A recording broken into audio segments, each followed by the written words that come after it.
Oklahoma Republican Senator Markwayne Mullin joins us now. He's a member of the Armed Services Committee. Senator, welcome to you, and nice to speak with you. Thank you. What would you like to see come out of this meeting that is about to happen between the president and King Abdullah? Well, first of all, King Abdullah is a dear friend of mine. I've known him for many years. In fact, just yesterday, my wife and my kids and I had a brunch with him. He's one of our very strongest allies, and he's a guy that's in a very bad neighborhood that loves America, but yet needs our support. He needs a strong commitment by the president that we will be there, that we're going to continue to have joint forces.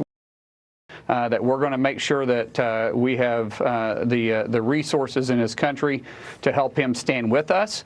And listen, Iran is no friend to Jordan, and he's very concerned about Iran's proxy wars that's happening in Syria with their terrorist organizations, and they've caught many terrorists trying to get into Jordan just recently on that border where Tower 22 is. And so he lives in a very rough area, and he needs to make sure that America is not wavering. But what you see out of the White House is appeasement and not strength. And the Middle East only, Sandra, responds to strength. Appeasement shows weakness.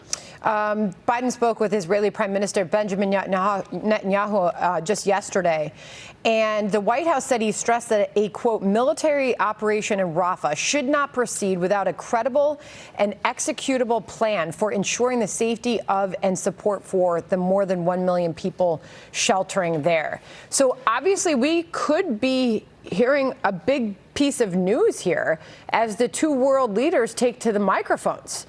Do you expect anything major to change here? We do know that there is a lot of conversations and a path moving forward. What happens? Where's the exit strategy at the end of the war with Hamas and Israel? What to do with the Palestinians that live there? What does the country look like coming out of that? I believe King Abdullah will have a big say in the direction and influence with President Biden.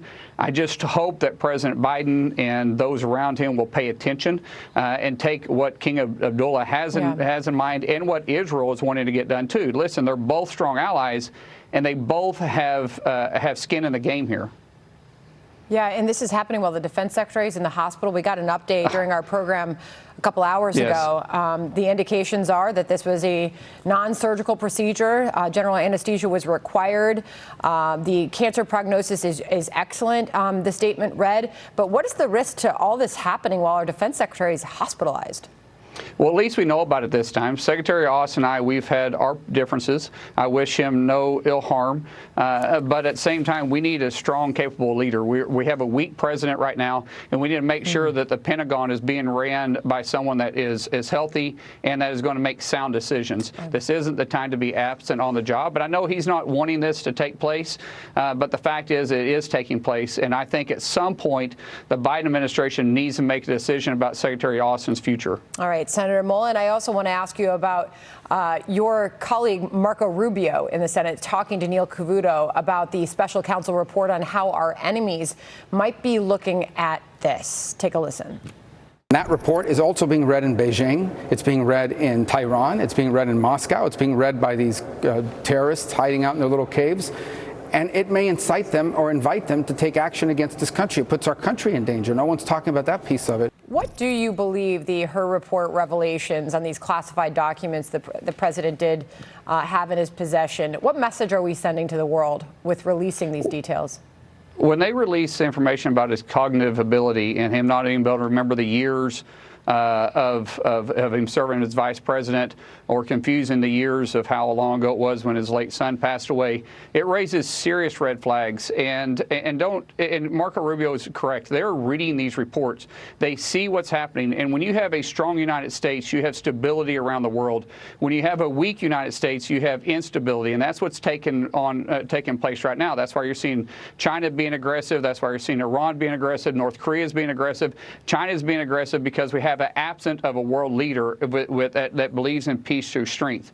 And Marco Rubio is being absolutely correct. This is a huge red flag for us, and I hope the American people will see this and make a decision in November that we need to move towards a strong, capable leader. Well, his Vice President Kamala Harris gave an interview to the Wall Street She's Journal not one of them that we need to move to. She said in that interview she stands ready to serve. Final thought on that. Oh, Lord, help us.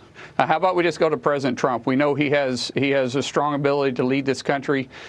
His policies were sound, and he puts the fear of God in the world leaders around the world by understanding that America will not take any of this bully that they want to move towards us. And so I do believe that President Trump's the right person. Kamala Harris, that'd be disastrous. Senator, appreciate you coming on today. Thank you very much.